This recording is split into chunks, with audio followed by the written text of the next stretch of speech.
আসসালামু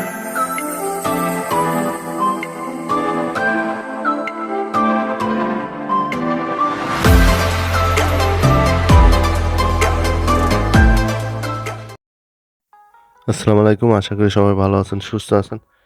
আসলে ব্যস্ততার কারণে অনেকদিন ভিডিও দেওয়া হয় না। আর এখন থেকে আমি চিন্তা করছি সপ্তাহে ১ দিন হলেও আপনাদেরকে ভিডিও দিব। যতটুকুই জানি অতটুকু জানানোর চেষ্টা করব। নতুন কিছু বাচ্চা নিয়ে আসছি। এগুলি মার্কেট খুবই ভালো।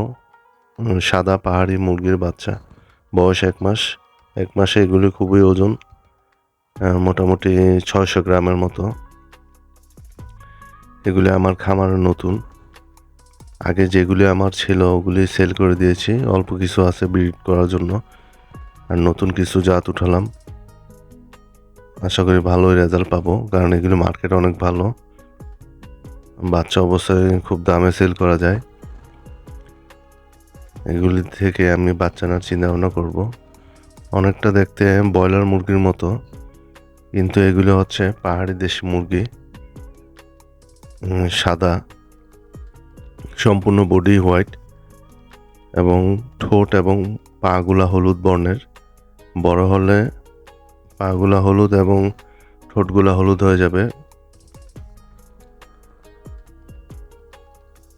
অনেক দূর থেকে নিয়ে আসছি, এই জন্য লাইট দিয়ে এদেরকে, এখন যেহেতু শীতের মৌসুম, হিট দেওয়ার চিন্তা ভাবনা করতেছি। হিটে থাকলে ভালো থাকবে। আর প্রথম আনার পরে আমি ঠান্ডার যে অ্যান্টিবায়োটিক এটা দিই ৩ দিন।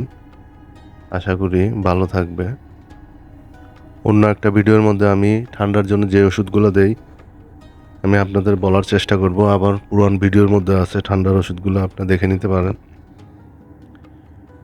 শীতের মধ্যে সবচেয়ে বেশি সমস্যা হয় ঠান্ডাজনিত বিভিন্ন রোগ বালায়,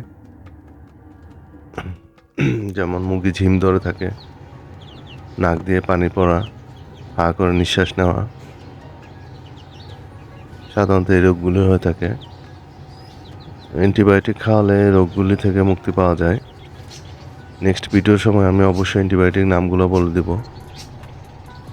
দেখতে পাচ্ছেন বাচ্চাগুলা মোটামুটি সুস্থ আছে। আমি অ্যান্টিবায়োটিক দিয়েছি, ৩ দিন খাওয়াবো।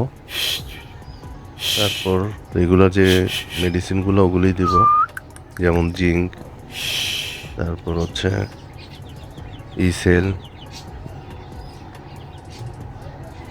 ক্যাপলেক্স ক্যালসিয়ামের জন্য এগুলি খাওয়াবো, এবং ভিটামিন, মাল্টিভিটামিন এগুলি খাওয়াবো।